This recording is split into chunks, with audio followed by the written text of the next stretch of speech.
Welcome to the another video at BioPlus GK by Asif. जिस तरह हमारी previous 2 classes भी पाकिस्तान स्टडीज़ के हवाले से थी, उन प्रीवियस क्लासेस में हमने 1973 तक के जो इवेंट्स थे उनको हमने क्लियर किया था।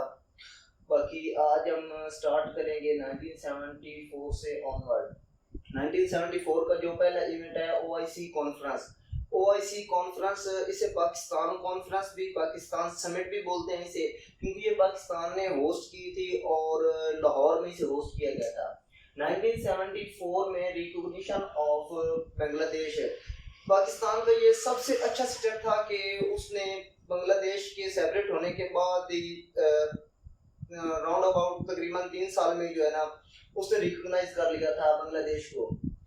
बाकी 1974 में कादियानी मूवमेंट चली। 1973 में इनको नॉन मुस्लिम डिक्लेयर करने के बाद एक मूवमेंट स्टार्ट हुई जिसे कादियानी मूवमेंट बोलते हैं। 1975 में रिबा को ज़कात में कन्वर्ट कर दिया गया। रिबा क्या है कि बेसिकली हम कोई भी बिजनेस करते हैं या कोई भी लेन देन करते हैं तो उसमें गैर शरीफ तौर पर जो मुनाफा रखते हैं, मतलब जो सूद के जुमरे में आता है, उसको रिबा बोलते हैं। रिबा पर बैन कर दिया गया और ज़कात स्टार्ट कर दी गई। 1975 में डिप्लोमेटिक रिलेशंस जो थे बांग्लादेश के साथ वो स्टार्ट कर दिए गए। 1976 में जो जनरल ज़िया थे वो chief of the army staff बन गए। 1976 में समझौता एक्सप्रेस स्टार्ट हुई। ये लाहौर से दिल्ली तक जो है ना एक ट्रेन जो चली थी उसे समझौता एक्सप्रेस कहते हैं। 1976 में डॉक्टर अब्दुल कदीर खान लैब्स जो थी वो बनाई गई। ये बेसिकली कहूटा जो है रावलपिंडी के नज़दीक जगह पड़ती है, उस जगह पे ये लैब्स बनाई गई। 1977 में सेकंड जनरल इलेक्शंस हुए जो कि भुट्टो ने वॉन किए और भुट्टो के इलेक्शन जीत जाने के बाद 5 जुलाई 1977 को ज़िया साहब ने मार्शल लॉ लगा दिया। 1978 में पाकिस्तान ने ओलंपिक्स में वर्ल्ड कप जो है वो जीता, हॉकी का। 1978 में जो ज़िया था, जनरल ज़िया, वो प्रेसिडेंट बन गया। 4 अप्रैल 1979 भुट्टो हैंग। अच्छा, भुट्टो को एक मर्डर केस था, मोहम्मद अहमद खान कसूरी जो ओपोनेंट था भुट्टो का। उस केस में भुट्टो का केस चला लाहौर हाई कोर्ट में। उधर एक जस्टिस थे लाहौर हाई कोर्ट के, जस्टिस समानदार, उन्होंने इसको इसके जो प्रूफ थे इसके अगेंस्ट वो प्रॉपर नहीं थे, तो इसे जो है ना उसने रिहा कर दिया। लेकिन 13 सितंबर को उसने इसे रिहा किया और 3 दिन बाद जो है ना ज़िया ने अपने जो ट्रूप्स हैं वो भेज के इसे लाड़काना से गिरफ्तार करवा दिया और फिर 4 अप्रैल 1979 को जिसे हैंग कर दिया गया। उसके बाद भुट्टो की कुछ बुक्स हैं जो कि अक्सर पेपर में भी जाती हैं कि मीन बुक का नेम आएगा और पूछा जाएगा कि ये बुक्स हैं, मीन इनमें से कोई एक बुक भी आ सकती है कि कौन सी ये मतलब इसके राइटर कौन है। If I am assassinated, the myth of independence, my Pakistan, the great tragedy. और उसके बाद अगर एजुकेशन के हवाले से देखा जाए तो कायद-ए-आज़म और अल्लामा इकबाल जो यूनिवर्सिटीज़ हैं ये भुट्टो साहब ने बनवाई थी। 1979 में Pakistan rejoin non aligned movement. Non aligned movement क्या है कि जिस तरह वर्ल्ड वार 1 और वर्ल्ड वार 2 में कैटेगराइज मतलब ग्रुप्स बने थे कंट्रीज के, वो ग्रुपिंग जो थी उसको ख़त्म करने के लिए नॉन अलाइंड मूवमेंट जो थी वो स्टार्ट की गई।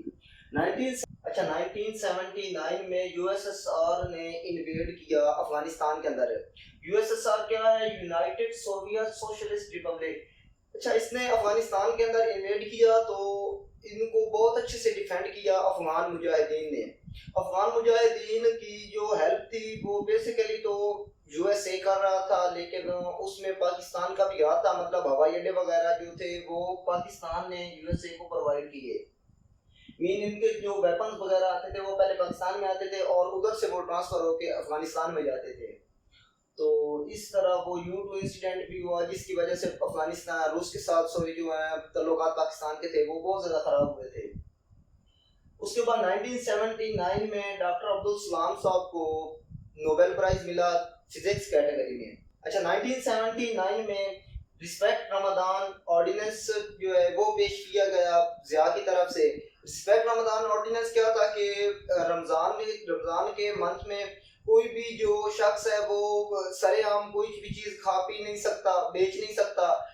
मुस्लिम्स के लिए तो रिस्ट्रिक्शंस थी, लेकिन जो नॉन मुस्लिम्स थे उनके लिए काफ़ी मुश्किल था सर्वाइव करने के लिए। तो ये उसका जो है फ्लॉप पॉइंट था एक रिस्पेक्ट रमजान ऑर्डिनेंस का।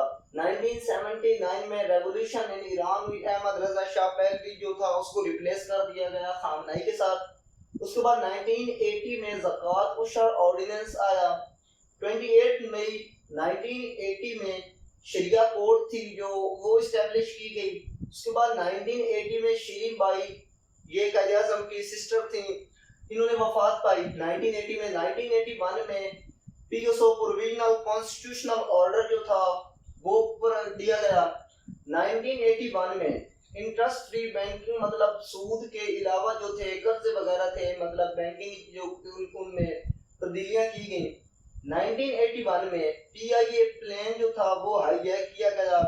इसमें जो बेसिक करैक्टर था वो मीर मुर्तजा भुट्टो का था, जुल्फकार अली भुट्टो के वो बेटे थे। उन्होंने पीआईए का जो प्लान था वो हाईजैक किया और उसे काबुल में अफगानिस्तान में लैंड करवाया, उधर से फिर वो दमिश्क लेकर चला गया। उसके बाद 1982 में Pakistan won hockey world cup from Germany.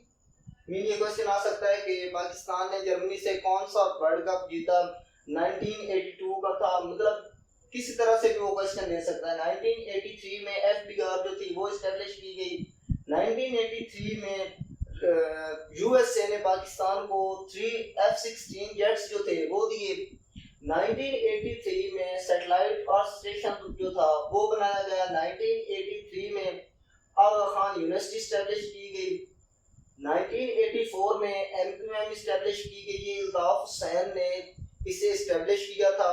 Basically इसका जो पुराना नाम था वो मुहाजिर कौमी मूवमेंट था, लेकिन इसे बाद में मुत्तहिदा कौमी मूवमेंट इसका नेम चेंज कर दिया गया।